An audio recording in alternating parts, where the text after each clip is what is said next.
มีเพิ่มเติมมายินทางน้องเพิ่นว่าทางอีกหนึ่งว่าบ่อยากขายว่าซั่นก็เลยเอาจังหาแนวทางซอยกันอีกแนวนึงบัดนี้หาหมองใหม่อีกแม่นเพราะว่าอยู่หั่นน่ะทางพ่อกับแม่ก็ว่ายืนยันอยากให้ลูกอยู่หั่น100%แต่ว่ามึงมาบัดน้ำท่วมได้เป็นทางน้ำทางน้ำผ่านนี่ก็เป็นทางคันคือเว้าบ้านเฮาก็ทางผีผ่านซะรักพี่น้อยน้องมีบุญวาสนาแล้วพี่น้องเลยสันเนาะได้พบได้พอกับทีมงานของพวกเฮาที่เพิ่นกำลังสดสวยน้องนี่ชื่อหยังก็ชื่อห้างอ้าวห้างเพนี่บ่จักปีแล้วเนาะโมโหโยพี่น้องเลยเนาะพี่น้องเลยกับมื้อนี้ทางเบาจันพี่น้องเลยเนาะเข้ามากับบ่ได้เข้ามามือเปล่าเด้อที่เข้ามาแจ้ง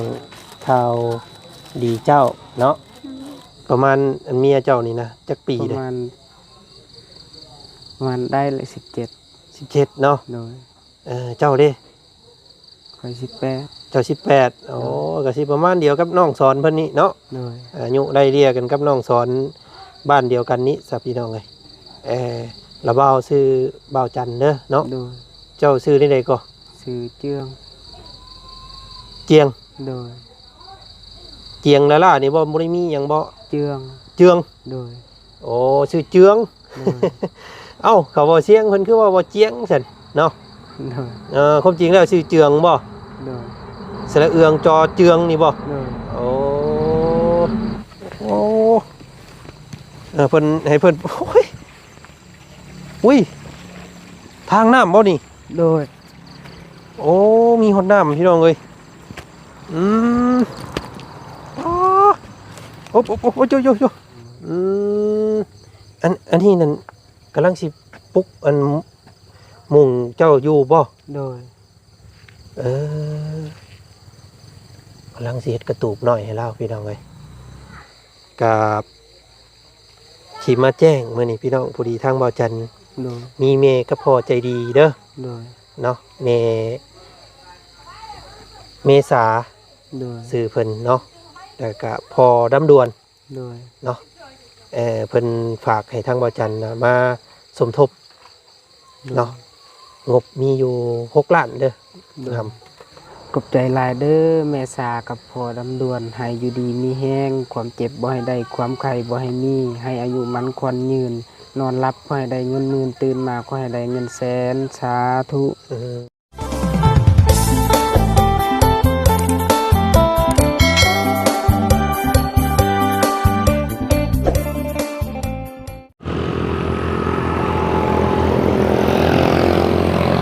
เนาะ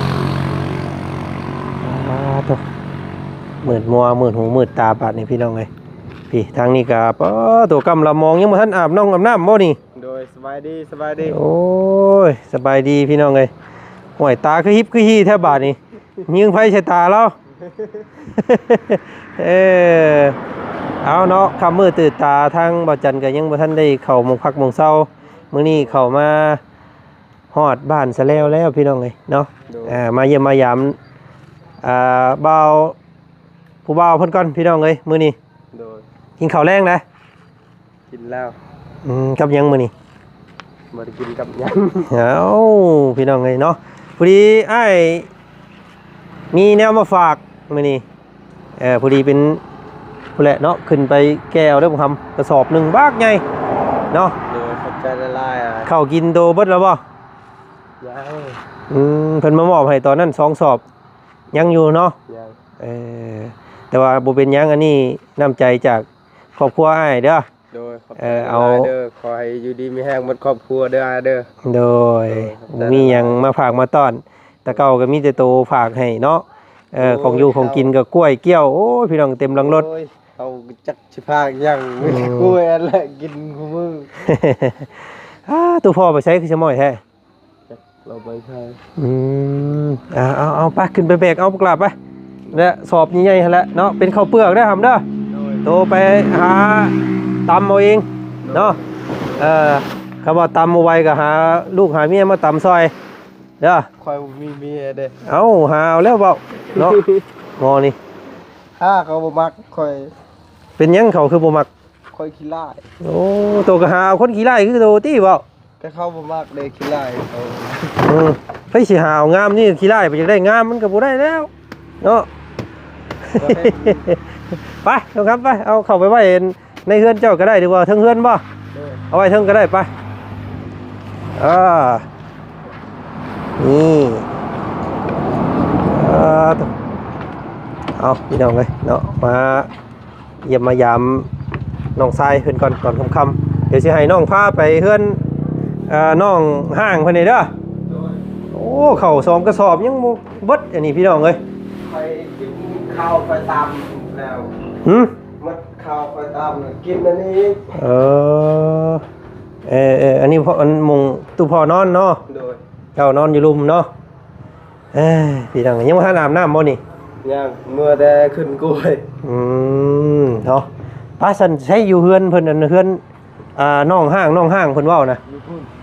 โอ้อยู่ใกล้เฮือนนั่นว่าน้องซีเห็นบ่ โดย ไผได้อยู่หั่นเนาะพี่น้องบ่เสียงบ่ ไปพาอ้ายไปนี่ ไป เพราะว่าพี่น้องเอ้ยเนาะพอดีมีข่าวดีมาแจ้งน้องเพิ่นทางบ่จันก็บ่ได้มามือเปล่าพี่น้องเอ้ยเนาะแป๊บนึงเด้อเอาปิ้งไก่ให้น้องเพิ่นก่อนแม่นบ่มีเลยปีนี้มีแต่เว้าเคยหลาผู้เดียวแล้วว่าเพิ่นมีเจ้าภาพเจ้าภาพมันอันนั้นเพิ่นพี่น้องเอ้ยเนาะโอ้เบ็ดก็เบิดแล้วบ่ทำมื้อบาทนี่ไปเนาะ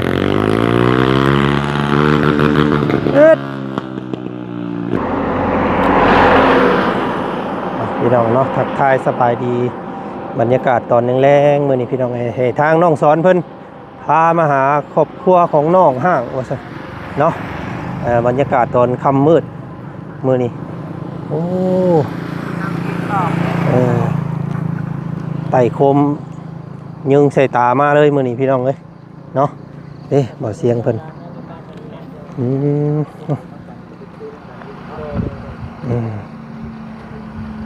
โถ่อยู่นี่บ่เอาเนาะมาฮอดจอดถึงแต่ทางบ่จันก็บุกเข้ามานี่เลยได้พี่น้องเอ้ยเนาะคิดว่าสิมามื้ออื่นพุ่นว่ะแต่ว่าอดใจบ่ได้ค่อยก็ได้เนาะนี่ทางบ่เสียงเพิ่นสบายดีพี่น้องโอ้ยมาค่ำมืดดีเลาะนี่เนาะเงี่ยไฟใส่ตากันดีๆเนาะนี่ตากันนี่เลาะนี่ครับย่าดอกเคยเฮ็ดถึงอยู่ใช้เฮือนเพิ่นบ่เสียงน้องเพิ่นมีเด้เอ้ามีแต่ตัวนี้อยู่น้ำปูน้ำยาตัวนี้กะ โอ้ เฮือนเราแท้ๆนั่นพุ่นอยู่หินหนองชะผู้กำลังเริ่มอันนี้น่ะเฮือนยาเราบ่เฮือนผู้ปูเฮือนยาเพิ่นเดี๋ยวเพิ่นอยู่นำกันหลายคน โอ้โดยพี่น้องเอ้ยเนาะนึกว่าเฮือนเพิ่นอยู่ไสอยู่ใกล้เฮือนน้องมันแม่น้องเอิงนี้ซั่นนี่ก็เป็นพี่น้องกันได้นี่กะพี่น้องกันน้องอาเจียงเมียน่ะชื่อห้างน้องอาเจียงผัวน่ะชื่ออาเจียงห้อยข่อยแล้วเอิ้นว่าน้องบาเจียงว่าซั่นอาเจียงเนาะอาเจียงคือค่อยนะบุญสอดจอดเกี่ยวกันพี่น้องไงมาพบมาพ้อกันเนาะอาเจียงคือกันไปแนวใดได้ซั่นเนาะอันวางแผนกันว่าสิเฮ็ดแนวใดอันนี้ตอนนี้นี่มีแต่ว่าหาแนวทางออกซื้อที่ดินให้เราไหมบ่จันเนี่ยเมื่อเช้านี่ก็มาเบิ่งอยู่ตรงข้ามนี่เลยมองจอดรถอยู่นี้อยู่นี่บ่นี่มองกุ๊กอันกุ๊กโอ้มองเพิ่นเฮ็ดหัวนี่แม่นโอ้คักแล้วก็มีอยู่ได้อยู่นี่แต่ว่าหากมีเพิ่มเติมมายินทางน้องเพิ่นว่าทางอีกนึงว่าบ่อยากขายว่าซั่นก็เลยเอาจังหาแนวทางซอยกันอีกแนวนึงบัดนี้หามงใหม่อีกแม่นเพราะว่าอยู่หั่นน่ะทางพ่อกับแม่ก็ว่ายืนยันอยากให้ลูกอยู่หั่น100%แต่ว่ามึงมาบัดน้ำท่วมได้เป็นทางน้ำผ่านนี่ก็เป็นทางคันคือว่าบ้านเฮาก็ทางผีผ่านซะทางบ่รองทางบ่เพียวทางตันน้ำท่วมแล้วก็พวกความปลอดภัยนี่มองบ่ยากเลยลูกเต้าเราน้อยครับพี่น้องเอ้ยห้องอันตรายกำเพิ่นบ่ขายหมู่นี้ก็หาหมู่ใหม่ให้เราเนาะนั่นแหละยังคันว่าเฮามีงบน่ะบ่ยากดอกเฮา ต้องหาไปเรื่อย นำบ่เชียงมีเท่าไหร่แล้ว ๆตอนนี้มีอยู่10 ล้าน 10 ล้าน กีบ10 ล้านครับ ทางบ่จันก็สิมาแจ้งทางบ่เชียงเลยด้วยกันมื้อนี้ เนาะ ทางเมย์เพิ่นว่าอยากนี่แหละอยากสมทบเนาะงบในการซื้อที่ซื้อทางให้เราว่าซั่น6 ล้านเด้อบ่เชียงเด้อ โดยโอ้ยเนาะถูกเนาะแค่นั้นได้เนาะเอาหลักๆเลยก็95%คือเขาว่าเนี่ยบ่มีใครอยากให้อยู่หม่องนี้ แม่น อันต ๆพี่ ราย น้องเอ้ยเนาะ หาที่ใหม่เราซะ อ่า ได้ที่น่ะก็ให้เราปลูกกระตูบอยู่หรือว่ามีงบก็จังเฮ็ดเทือนบ่ต้องเฮ็ดใหญ่บ่ได้อยู่ พอได้ชน3พ่อแม่ลูกกันเนาะ แม่น อืม ผมขอบใจพี่น้อง FC ทางผู้ใหญ่หลายๆที่ให้ความสนใจทางครอบครัวเพิ่นเพราะว่าเฮาเห็นติดตามมานี่กันคือเฮาคำฮู้นํกันนั่นแหละเรื่องราวกัน ทางบ่จันก็มาฮอดแล้วก็ย่านฟ้าลมฝนตกแน่มื้อนี้พี่น้องเอ้ยก็เลยเอาเข้าวเปลือกมาให้น้องสอนแน่กระสอบหนึงแล้วก็สิเข้ามาแวะแล้วก็มาแจ้งน้องเพิ่นนำนั่นแหละเนาะว่าทางบ่จันนี่มีพ่อแม่ใจดีเพิ่นเนาะร่วมสมทบในการซื้อที่ซื้อทางบ่หรือว่าเฮ็ดส่วนใดก็แล้วแต่เนาะเดี๋ยวเฮาปรึกษากันลงเบิ่งก่อน แม่นอันนี้ก็หลักๆเลยก็เอาเรื่องที่นะตอนนี้นะ อืม เพราะว่าอยู่นี่ให้น้องเพิ่นปลูกกระตูบนอนอยู่นี่ก่อน3ได้ที่แล้วจังหันจงย้ายไป อยู่นี่เพิ่นว่าจะขายเท่าไหร่ เพิ่นบ่ยังบ่แจ้งราคาใช่บ่จันมาถามเจ้านี่ว่าบ่อยากขายก็เลยว่าจังว่าหาแนวทางอีกเทื่อนึงว่าเราขายอยู่นี่ก็โอ้คักแล้วมันติดทางใหญ่ มีแต่คอยเป็นคอยไปเบิ่งก่อนซะเนาะ แม่นเฮา เฮ็ดที่ได้สักพี่น้องเอ้ยก็สรุปโดยรวม16 ล้านแล้วเนาะงบตอนนี้เนาะ น้ำบ่บุญบ้านป้านี่4 ล้านบ่ โอ้เป็นชาวได้ซั่นนี่ 20 ล้านแล้วตอนนี้นะ โอ้พี่น้องเอ้ย แล้วก็ยังนี่อยู่เพราะว่านี่ทั้งแม่ใจะดีเพิ่นติดต่อมาหาอยู่เพิ่นว่าสิสมทบอีกอยู่ อืม ทั้งแม่แก้วกับบุญเจน เนาะอันนี้ก็เดี๋ยวติดตามเบิ่งว่าสิยอดเท่าใด โดยเอาสักพี่น้องขอให้น้องเพิ่นได้ที่ได้ดินเป็นของตัวเองเนาะบ่ต้องฮุบบ่ต้องหอบไปทางใดว่าซั่นซะ ซึ่งน้องคนนี้นี่เป็นญาติกันกับน้องปูนาเด้ โอ้ ถามเลยเบิ่ง มันก็บุญโจดชอดเกี่ยวกันวนไปวนมาอยู่นี่แหละเนาะ ญาติกันกับน้องปูนา อันนั้นน้องห้างเพิ่นน่ะบ่ น้องห้าง แต่ว่าน้องอาเจียงเพิ่นนี่เป็นลูกชายผู้นี้เนาะ แม่น ลูกชายครอบครัวนี่โอ้เพื่อนเราก็ค่อนข้างใหญ่อยู่แต่ว่าอยู่หลายคน หลายคน มันแออัดแล้วพี่น้องเลยบ่เว้าแล้วเนาะ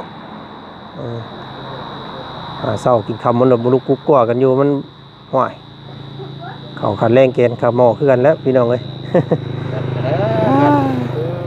คือว่าจังไดพี่น้องเอ้ยมีแต่เฮาติดตามให้กำลังใจทางน้องเพิ่นเฮ็ดเรื่องกระตูบแน่แล้วก็ทั้งหลักๆเลยก็แม่นที่ดินที่ทางนี่แหละ เอาโอเคซั่นเดี๋ยวเข้าไปแจ้งน้องเพิ่นอีกก่อนตอนค่ำๆเลยแหละ มื้ออื่นแจ้งหูแจ้งตายังพ้อกันใหม่เด้อบ่เสียงเด้อ เอาเนาะผมขอบใจหลายๆเด้อเนาะผู้ใหญ่แล้วก็ทางพี่น้อง FC เฮาเนาะ โดย จังว่ากันติดตามเบิ่งนำกันเนาะมีหยังเฮาสิปรึกษาทีมงานเฮาได้พี่น้อง ลองเบิ่งซอยกันร่วมด้วยช่วยกันเชื่อว่าหลายคู่หลายคนนี่เปลี่ยนแปลงชีวิตน้องเพิ่นได้แน่นอนเนาะคำว่าผู้หนึงผู้เดียวนี่ซอยเพิ่นบ่ได้พี่น้องเอ้ย บ่ได้ต้องสามัคคีกันได้ต้องเว้ากันนั่นละเนาะ โดย FC ว่าอยากให้บุกตามเต็มที่เต็มก็เลยว่าถ้าพี่น้อง FC พอมาก็สิเฮ็ดตามเต็มที่แต่พี่น้องอย่าดื้อบ่สิต้องนำกันได้ เนาะ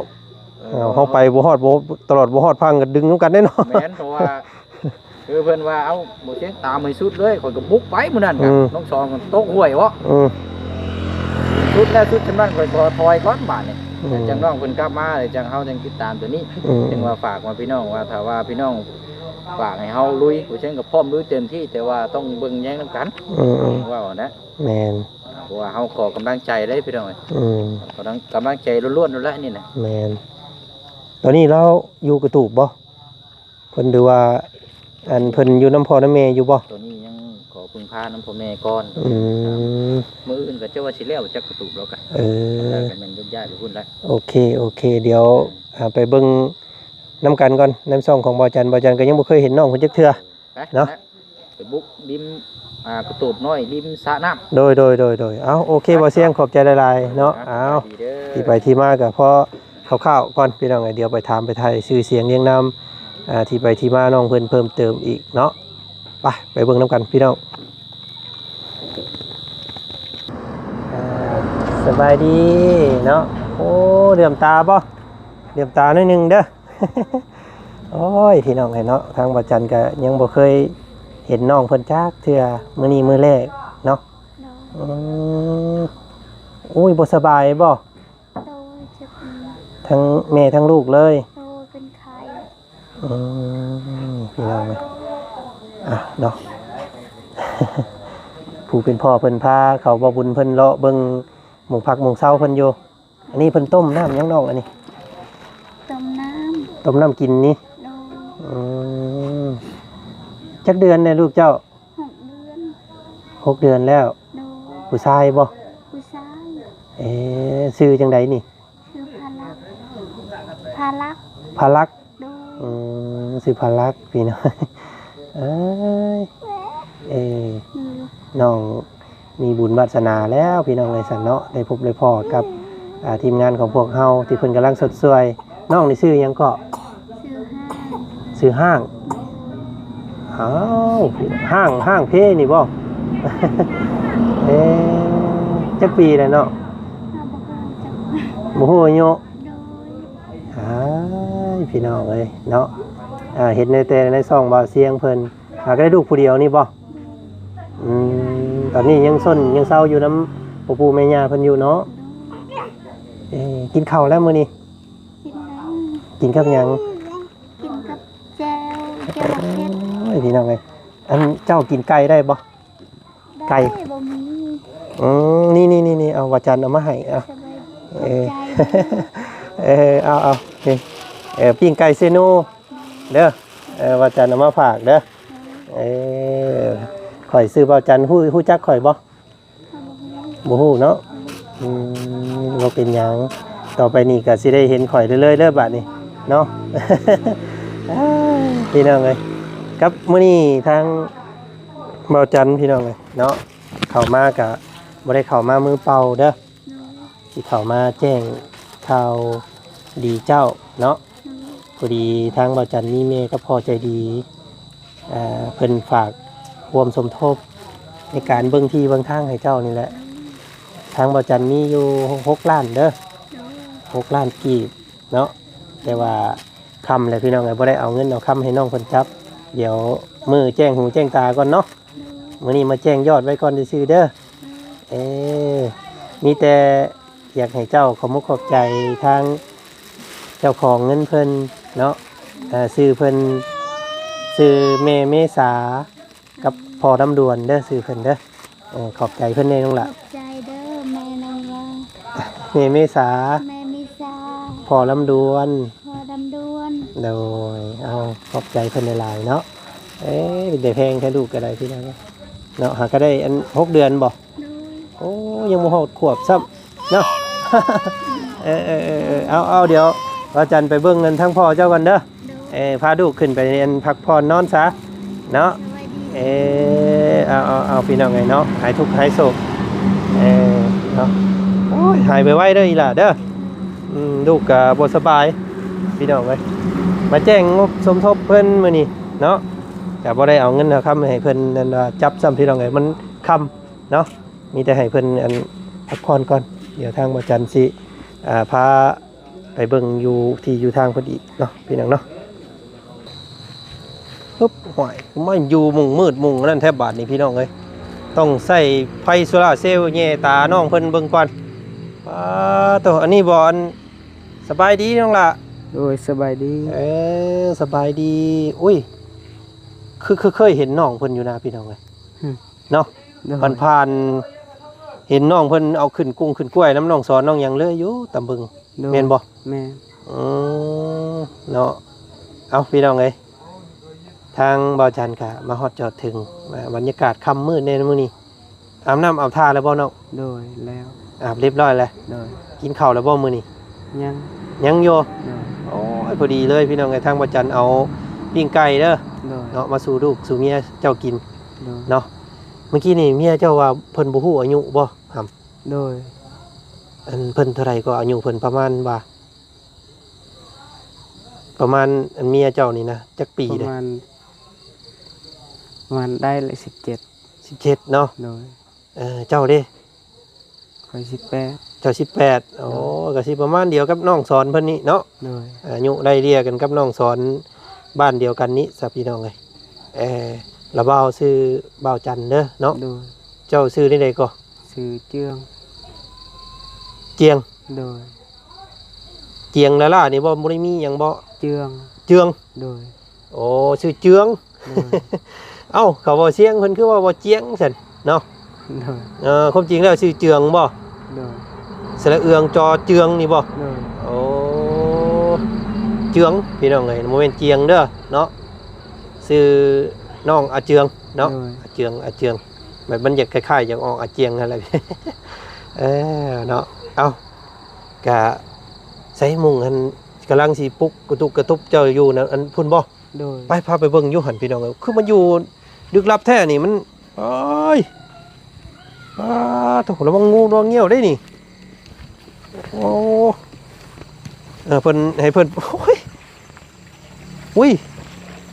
ทางน้ำบ่นี่ โดย โอ้มีหนน้ำพี่น้องเอ้ยอ๋อโอ้โอ้โยฮบก่อนเด้ออ้ายเบิ่งก่อนอุ้ยอยู่หลังบ้านพี่น้องเอ้ยจังพอแล้ว FC ผู้ใหญ่ใจดีหลายๆท่านเพิ่นจังว่าบ่อยากให้ซุมเจ้าอยู่เนาะ โดย มันทั้งหกทั้งเหือแล้วก็ทั้งอันว่าย่านหุงย่านหินนี่แล้วพี่น้องเอ้ยเนาะยุงก็หลายช่ำนี่ โดย อันนี้นั่นกำลังสิปลุกอันมุงเจ้าอยู่บ่ โดย กำลังสิเฮ็ดกระตูบหน่อยให้เล่าพี่น้องเอ้ยอันนี้เป็นดินของไผน้องล่ะ เด่นของพ่อ พ่อกับแม่เจ้าบ่ โดย พี่น้องเอ้ยแต่ว่ามันอยู่โชคดีเนาะ โดย จังพ่อพี่น้องไอ้ FC ผู้ใหญ่ใจดีเพิ่นหลายท่านทักมาหาบ่จันว่าโอ้ยเนาะบ่ต้องให้น้องเพิ่นอยู่เด้ออยู่นี่ว่าซั่นมันบ่ค่อยนั่นปานใดเนาะ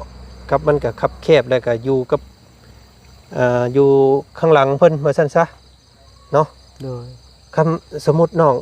สมมุติว่าไปอยู่หมู่อื่นไปอยู่บ่ ไป แบบว่าพวกอ้ายมีงบมีอิหยังซื้อที่ซื้อดินให้นะ โดย เนาะ